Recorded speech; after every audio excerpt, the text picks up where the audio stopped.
Meu Deus, não fazem isso. Nada. Ok, Chipelica, o seu ponto prévio. Ainda sou boa tarde a si, ao Frei, ao Manuel José, ao Dr. Custódio e aos ouvintes. O balanço contando nessa questão da entrevista, é positivo. O balanço é positivo. A entrevista foi muito bem, demonstrou ou revelou a dor de cabeça que o atual presidente tem. São duas pessoas neste momento que estão a causá-lo dor de cabeça, que é o general Gino Carneiro e o presidente da UNITA, Adalberto da Costa Júnior. Estas duas pessoas estão neste momento a desestruturar aquilo que o presidente da República pensa. Primeiro, em relação à sucessão, que nem devíamos falar de sucessão, e há erros muito crassos. No fundo, ele acaba demonstrando um lado muito positivo, que é o que ele pensa sobre as coisas que estão a acontecer atualmente. Nas relações interpessoais, muitas vezes as pessoas ficam aborrecidas e frustradas quando a outra pessoa revela o lado mau, revela maldade ou ingratidão. E normalmente o bondoso fica frustrado e desesperado, sem perceber que esta maldade praticada por essa pessoa demonstrou aquilo que estava a se ocultar durante muitos anos. Quem tinha alguma dúvida sobre a arrogância e diríamos até uma expressão que usa-se muito, o ser rabugento do presidente, agora pelo menos consegue concluir. Primeiro, em relação à liderança do MPLA, há um erro que está a acontecer e que já sucedeu com a Frelimo, que é indicar o candidato a presidente do MPLA e, consequentemente, da República, num espaço muito curto, que depois não terá disponibilidade de ser conhecido e de passar a sua mensagem. Vai acontecer aquilo que aconteceu com o Chapo na Frelimo, em Moçambique, que depois impõe um candidato e vão fazer tudo para que esse candidato seja eleito. Nós estamos a caminhar para isso. Depois, há outra situação também que é importante. O pré-candidato não é candidato. Portanto, o pré-candidato é uma pretensão. E esta pessoa pode, e não existe legislação entre nós sobre a questão da pré-campanha, o que significa que não há ilegalidade nesse sentido. Qualquer indivíduo pode, neste momento, fazer pré-campanha, porque nós não temos um período fixo, não temos nada que que regula a pré-campanha. Portanto, temos um jogo aberto.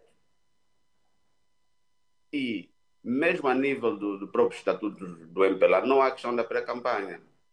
Portanto, um militante mostrar uma pretensão de candidato não é nada anormal. E o pior ainda é a narrativa que o presidente faz, no sentido de que a corrida não começou. Não, o jogo político exige bastidores. Portanto, é esta a questão. E o pior e é perigoso o que demonstrou também, que tem o rei na barriga. Dá uma sensação de imortalidade ou de perpetuação no poder. E isso é grave. Isto é grave. Não se pode Mas sentir. Chiplica, ele teve razão a forma como tratou não só o general Gino Carneiro, mas também como qualificou alguns encontros e a perspectiva que ele tem para o futuro. Acha que o presidente, tal como disseste há bem pouco tempo, saiu-se tão bem assim, se tivermos que nos ater àquilo que têm sido as leituras, a quem pensa de frente? Sabe o que é, Horácio? O que ele acabou demonstrando, por exemplo, ao dizer que quando o Adalberto pediu a audiência, eu cedi, e estou aqui para quantas vezes ele pedir, quer dizer, dá a sensação que a UNITA é um instrumento de legitimação do poder do MPLA. Quer dizer, não se olha a UNITA e a oposição no geral como representatividade de um lado da sociedade, ou da comunidade que nós temos, ou do Estado. É um instrumento para legitimar que nós temos uma oposição, em termos constitucionais, somos um Estado democrático de direito. Reparem no seguinte: ele diz que não está a ser discutida a campanha, a proposta da UNITA sobre o pacote legislativo eleitoral. É no próprio órgão público que ninguém toca no assunto. Está a perceber? No próprio órgão que ele está a falar. É no órgão que nunca ninguém foi atrás. Ou saber, ou cobrir a conferência de imprensa em direito, quer dizer, dar a conhecer ao eleitorado, à população, ao povo, sobre a outra versão do pacote. Quer dizer, ele faz acho que, como tenho dito, parece que o pecado é nosso, Frei. Mas o pecado é nosso, porque... Alguma razão para este desabafo, ou Chipilica? Alguma razão para esse desabafo? Claro, porque o Frei falou a questão de humanidade de pessoa, ok. Mas aqui há valores, e na conversa nós falamos sobre isso, há valores mínimos de um ser humano. E acha que o Presidente da República não tem esses valores mínimos? Virtudes, a irmandade, a maneira como você Chipilica, se dirige ao Chipilica, estou a perguntá-lo. Acha que o Presidente da República não tem esses valores mínimos? Alguma dúvida sobre isso? Essa entrevista é um documento claro. A maneira como destrata um companheiro, repare, um companheiro que precisou dessa pessoa, porque a gratidão é algo intrínseco à pessoa. Será que faz sentido o desabafo da Xé dos Santos? Conseguiu ouvir aquilo que a Xé dos Santos disse a propósito dessa entrevista, principalmente a forma como desqualificou o general Egino Carneiro, e a Xé apanhou e de forma irónica acabou por passar um atestado de incompetência a todos os generais desse país, de serem medrosos, corruptos, de serem incapazes de colocar em ordem e disciplina e, acima de tudo, chamarem o Presidente da República à razão. Faz sentido essa crítica feita pela filha política do antigo Presidente da República, José Eduardo dos Santos?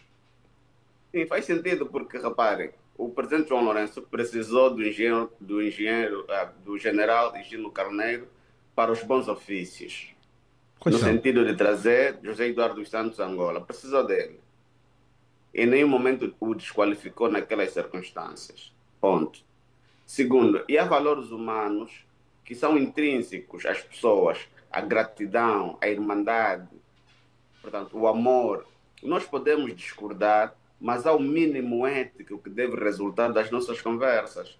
É verdade que teve uma escola comunista. Existem outros companheiros de luta do Presidente João Lourenço que são da mesma escola, mas têm um trato diferente.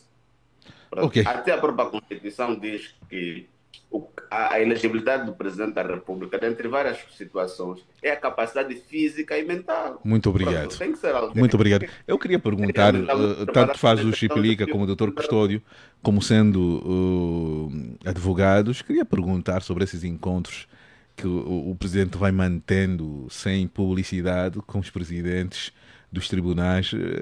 A curiosidade que fica, o que é que têm tratado nesses encontros que não são publicitados? Estará aqui a prova inequívoca de que o Presidente dá orientações aos tribunais? Não vamos especular assim. No nosso contexto pode-se especular, podemos especular várias coisas. Mas o Presidente acabou por dar espaço para a especulação. Sem Sim, querer, no nosso acabou. contexto podemos especular várias coisas. Mas em termos constitucionais, essa interdependência é essencial entre os órgãos de soberania. Mas por que esses encontros não são publicitados? Não. O problema é saber se esses encontros têm essa finalidade ou não, só. Mas o Presidente não disse. Eu discordo, eu te explico. Eles fazem parte do Conselho da Segurança Nacional. Mas ele está a fazer encontros privados, reuniões. O Presidente recebe, segundo o que ele disse, Ele foi claro. os presidentes dos tribunais constitucionais e do Tribunal Constitucional e do Tribunal Supremo e a Presidente da Assembleia Nacional. Essas reuniões, segundo o Presidente João Lourenço, não são publicitados, não são divulgados, ou seja, a população não sabe desses encontros. Tem acontecido. Agora, o que é que tem sido tratado?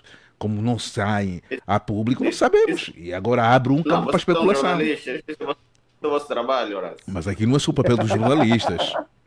Acorda cedo, põe o pé na estrada, deixa o filho em casa com uma vontade de voltar para casa. Quando chega à praça,